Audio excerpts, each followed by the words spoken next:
Первое, что меня повело, то есть вдохновило и воодушевило бросить курить, это советы друзей, близких, родителей, отца, именно матери. И друзья тоже помогают, то есть они постоянно мне говорили, что если ты не бросишь курить, это повредит твоему здоровью.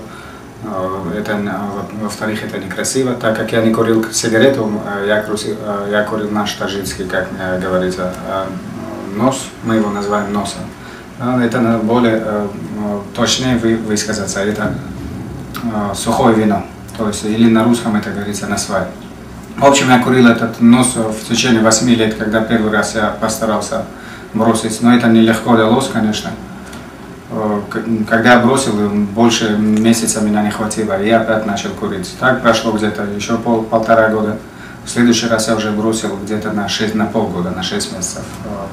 Так дальше опять стерпел 6 месяцев, и так получилось, что опять продолжил курить. И в последний раз, когда я уже был на 3-м курсе в университете, я взял просто этот свой халтак, выбросил его и сказал, перестань курить, и на этом все. И больше этого я не курил. Во-первых, надо самому иметь желание, и все можно очень легко бросить это. Если есть цели, задачи, и еще самое главное желание, то можно бросить. Ваш следующий вопрос. Еще один момент с этим вопросом. Почему люди начинают курить и вообще как им советы, как им бросить?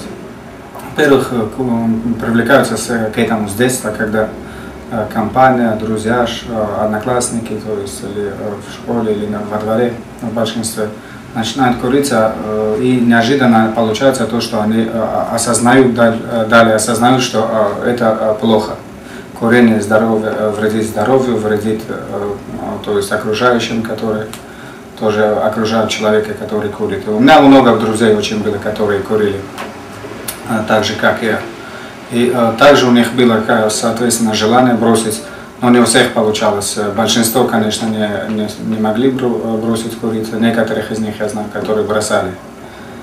И вот самое главное, надо начать, то есть процесс, когда надо обратиться к друзьям, есть доктора, есть специалисты, которые в этом направлении работают. И надо верить, во-вторых, что действительно можно бросить. Раз ты начал курить, то значит можно и бросить курить. Просто надо поставить себе вопрос и задаться вопросом, где ты должен сказать, вот зачем мне нужно курение и к чему оно может привести. Значит, есть определенный, каждый человек для себя вырабатывает, то есть свою технику и ставит определенные задачи или градации, то есть когда начать и к этому подготовиться, конечно, надо.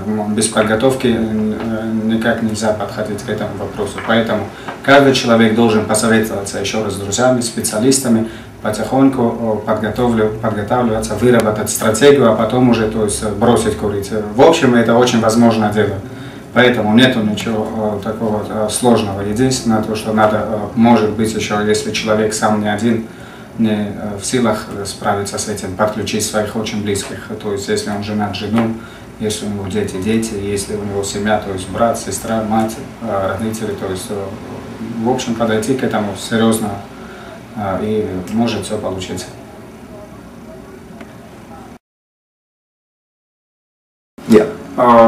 Здравствуйте, меня зовут Шенджанов Фархот, я таджик из Таджикистана, более точнее, я из Душанбе.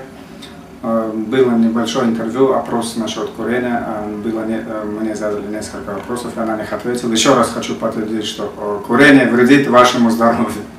Бросайте курить, и у вас все будет хорошо, у вас не будет никаких проблем со здоровьем. Курение это нехороший, по моему мнению, курение это нехорошая манера в жизни человека. Спасибо.